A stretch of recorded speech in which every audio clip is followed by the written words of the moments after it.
I moved to the city in December and haven't had any incidents up until now. I've always had pleasant conversations with strangers at bus stops or on the bus, but today changed that. I had a man come up to me asking to get to a certain location. 4 different buses frequented this particular stop.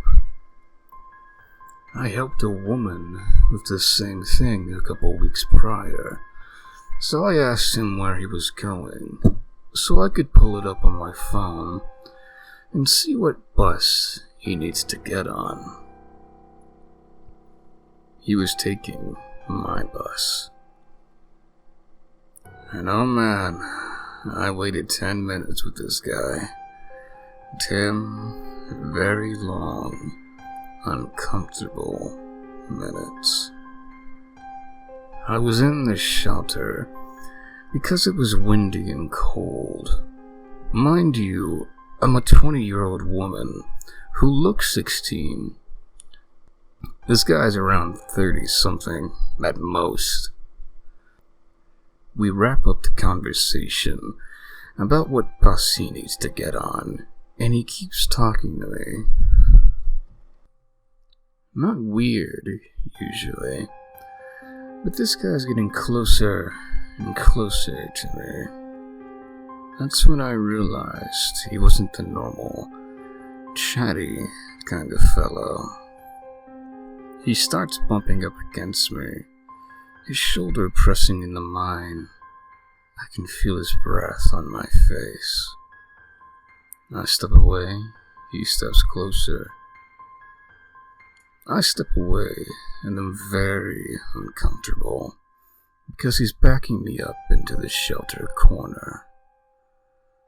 He doesn't come closer after this, thankfully, but he keeps touching my shoulder a lot throughout this whole interaction. He starts talking about good and bad people who talk to you on the street. I think he can tell I'm uncomfortable and was trying to convince me he was the good kind or something. Buddy, I've talked to all kinds of people. Lots of homeless people too. They're good people. You are just a fucking creep. It was really freaking me out, his talking point, because he seemed so fixated on the idea of a good and bad person. He starts to then ask where I live, and saying we should be friends and hang out at my house. Oh, hell no. I said I was always working, and he tried to ask if he could hang out with me before or after work. I wasn't saying anything he wanted to hear. So he asked me if I have a boyfriend, and I told him yes. I did, actually, by the way. After that, he starts rambling about pretty girls who keep to themselves, how pretty American girls are always so rare to get. And he keeps saying how hurt he is by the fact that I have a boyfriend and how every pretty girl has a boyfriend. I'm not standing in the shelter anymore. Hell no. I'm out on the curb, begging for the bus to come. He just keeps rambling and touching my shoulder every now and then, and I just smile and nod, staring down the street, begging, praying for the bus to come. He knows I'm uncomfortable. He keeps mentioning it, and still he persists. The worst kind of person. Finally, the bus arrives. I take a seat, and he sits in the seat across the aisle from me. He keeps talking about pretty girls and my boyfriend, and asks for my number. I just straight up tell him no. I know I can't get off at my house because I'm scared he'll stalk me. I get off a couple stops down at the Fred Mayor because at least if he gets off with me, I can go into the store and tell someone to call the police. When the bus gets to the stop, he asks if it's our stop. And I say, "No, this is the store. If you just ride this bus all the way down the street, you get to where you're going." Thankfully, he stayed on the bus.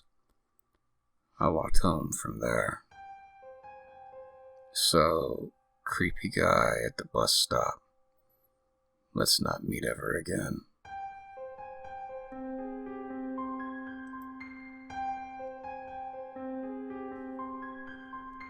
So, this was a Thursday, second semester, and I was in my senior year.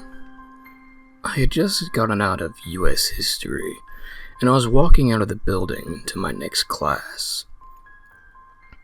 But a teacher called everyone in the hall into her classroom and locked the door. For the longest time, we didn't know what was happening.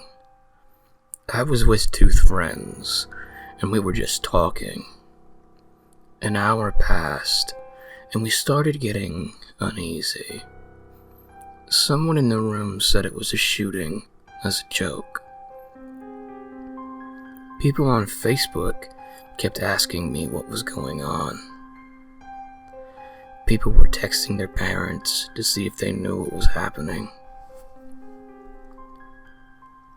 Somehow, someone found out there was someone that robbed the gas station next door, and that they were headed towards the school next.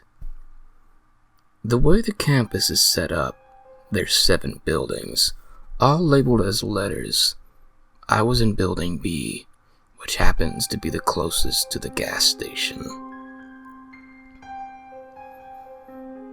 We also found out from the news that someone called earlier that day to say they were going to bomb the school.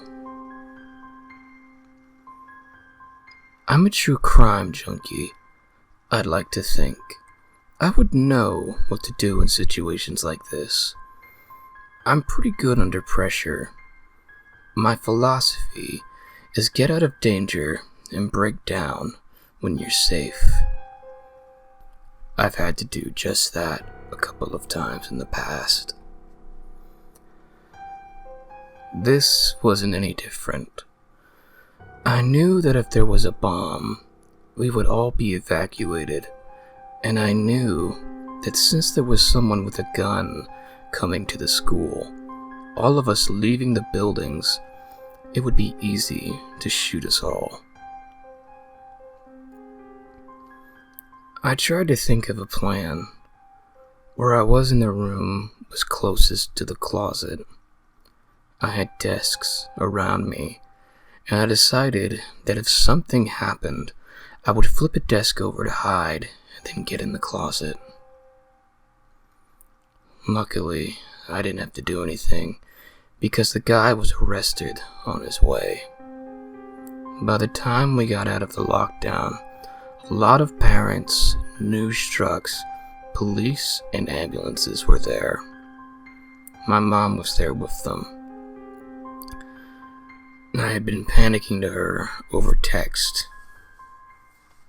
My mom was pissed.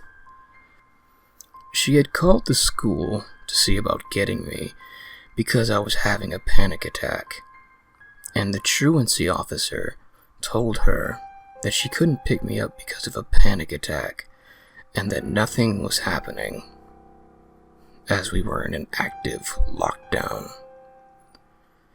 She went to chew him out, and we were standing in a crowded hallway as people were going back to class as usual. The truancy officer left the room mid-conversation, and the secretary let my mom sign me out, and we left. I found out later that the bomb threat was a few freshmen making a joke, and they all got expelled.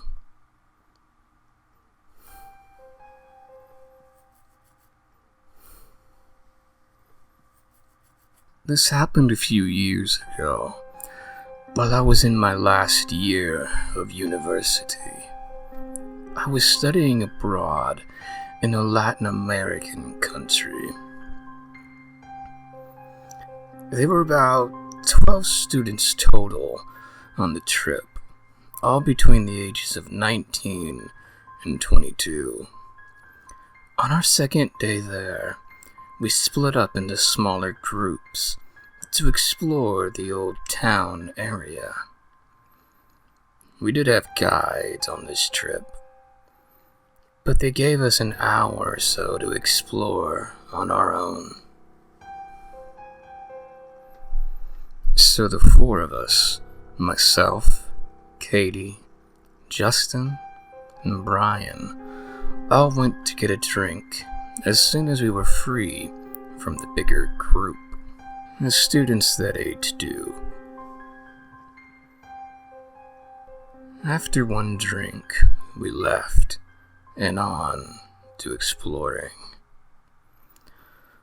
On our walk, a couple, maybe in their early 40s, started making small talk with us.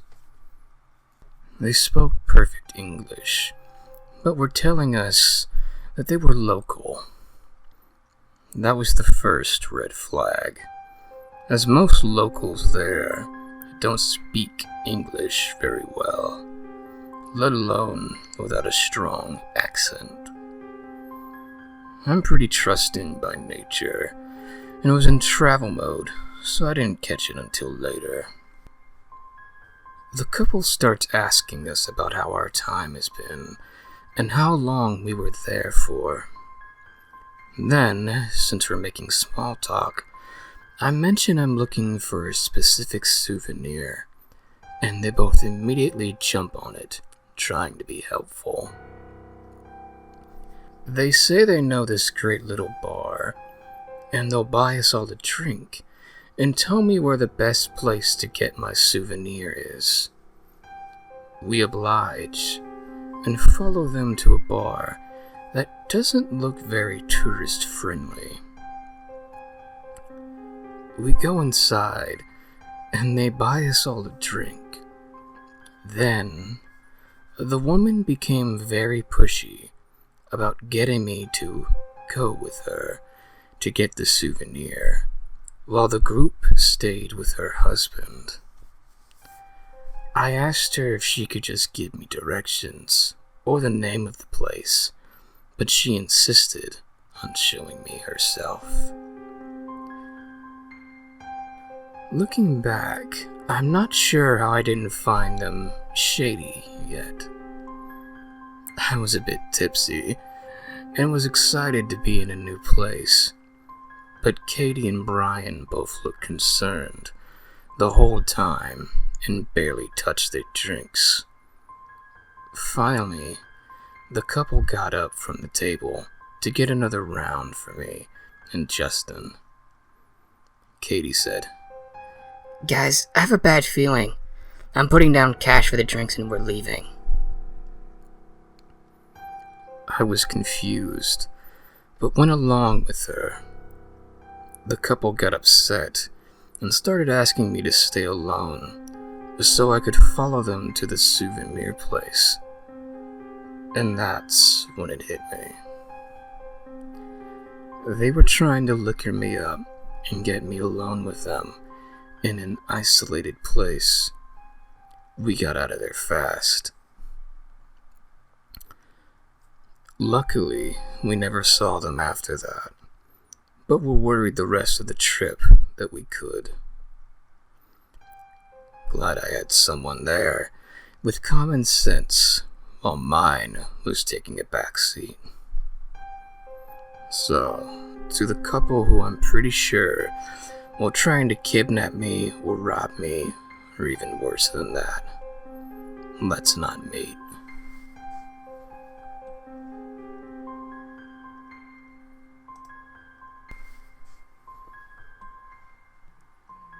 This happened about 5 years ago. I'm a male and about 5'8", and at the time I was a regular gym goer and regularly doing martial arts. I still do martial arts, but have less time for the gym. Anyway, I was making my way to the dojo from my job at the time, and decided to take the back roads to get there. I had done this hundreds of times before, without any issue. As I was driving, everything was fine, until I got to a single-lane bridge, where there were traffic lights, so only one side of traffic could pass. My side was on red, and there was one car in front of me. I was waiting about 30 seconds, and a large group of men on scrambler dirt bikes and quad bikes pulled up and around my car, and in front of the car in front of me. One of the quad bikes hit the back of my car, not too hard, but enough to know that I had been hit. My car was a beat-up old little Vauxhall Corsa. I had heard that there had been some attempted carjackings, and so I figured I would stay in my car. Yes, I do martial arts, and yes, I can fight, but I'm not stupid enough to think I would win against 7 guys, some possibly with weapons. The light went green, but the bike blocking the car in front would not move, and they were looking at my crappy little car. Yep, this was happening. I decided to take the initiative and pulled out, nearly hitting one of the bikes and hit the gas, passing the guy at the front. They obviously gave chase to me, but my only thought was, if I stop, or if they run me off the road, then that's it. I was determined that if they tried to do so, I would run them over, and if I got stopped, I would make a good account of myself. As a martial artist, I do carry some hand weaponry, mainly short fighting sticks, but they were in the boot, or the trunk of my car. I was not going to be able to get to them in time if I got stopped, so I was fully prepared to hit them. I called the police while driving at near 80 miles per hour down a winding country road, which fortunately I knew very well. And a lady answered, asking what my emergency was. I explained what was happening very calmly and kept my head. She asked where I was and said which road I was on. I also stated that if they try and stop me, I will be running them over. Funnily, she said. Okay, sir, but please stay on the line. At this point, the bikers were all circling my car and pointing and possibly shouting at me. I was nearly entering the town my dojo was at. I just needed to keep going. As soon as I crossed the town boundary, and there was traffic, people, and many on the sides of the roads, witnessed them turning around off the main road. They left me be, and I explained this to the lady on the line. She said that police will be watching the area. I didn't hear anything back. I got to the dojo and was really shaky. I'm going to admit I was terrified, but my ability to stay calm, focused, and not panic is what saved me. I think every now and again, what would have happened if it had been someone with less confidence or determination, or even if they had stupidly gotten out of the car to look at the damage? That thought bothers me, and those idiots make me very, very angry. Part of me wishes that I could have gone one-on-one with them and beat the ever-loving crap out of them. Fortunately, I got away. Sadly, the car that I was using died about a month later when the timing chain snapped while on a motorway. The engine exploded. But that's another story.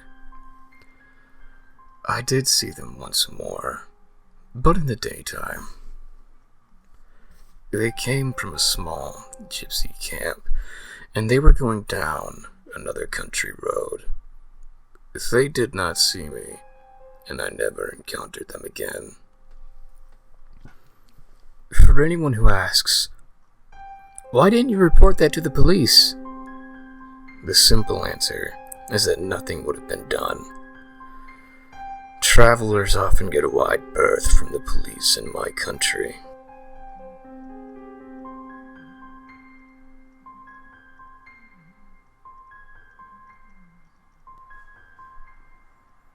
This happened about 7.5 years ago, when I was 13. My grandmother was in the hospital with pneumonia. By the time my family got there was about 11 to 15 of us. Yeah, it's a lot, but 5 out of the 8 children were there with their families.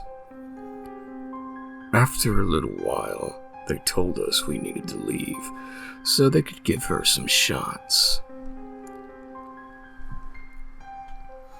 At the time, we didn't know there was a waiting room on the floor, so my uncle suggested we go down to the first floor so we could sit in the ER waiting room. We had to go down on 2 separate elevators since there were so many of us. Once we got down there, we saw 2 nurses hiding behind a door. When we asked what's wrong, they said nothing. You can still go in there. We walked in. It was about 2 p.m. on a Sunday. There was no one in there, and the lights were off. Yes, in retrospect, we should have just turned around and walked back out. But like all white people in horror movies, we didn't think anything of it. We met up with the rest of our family. That's when we noticed 2 other guys. The first man was sitting with his hands behind his back. The second one was standing behind him, holding his wrists together.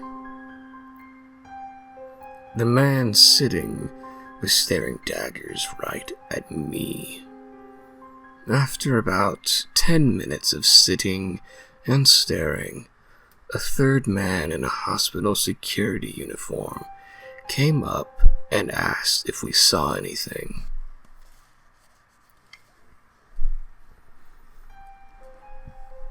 Visibly confused, we said no, and they told us we needed to leave. We went back up to the 4th floor and found the waiting room. It was right next to the psych ward, with a sign that said "Stay clear. There is a high chance of flight risks." Now, you might be thinking, what's so scary about that story? A random guy was just staring at a 13-year-old girl. Well, a little while later, we found out what had happened. The man sitting with his hands restrained was a junkie looking for a quick fix. He had walked in and was told that he couldn't get any drugs without a medical reason. So he pulled out a knife and stabbed the woman at the reception in the neck. Why we were allowed in the room with this man while the hospital was supposedly in lockdown, I have no clue. I also have no clue where the police were during this whole situation. The story does have a kind of a happy ending, for the woman at least. About 2 years ago, This incident was brought up at a family gathering. My cousin said that the woman did survive. She no longer works for the hospital and has a lot of difficulties resulting from her injury, but she was working as a secretary for a school now. So, junkie who stabbed a woman and kept staring at me, let's not meet.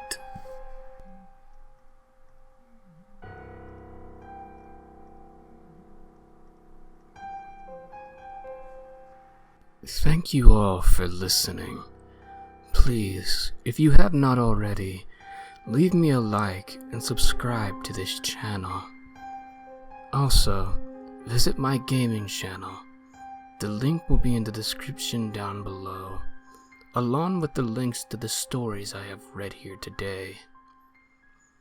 I hope my telling of these tales has entertained you, as well as caused a shiver to run down your spine. Till next time, farewell.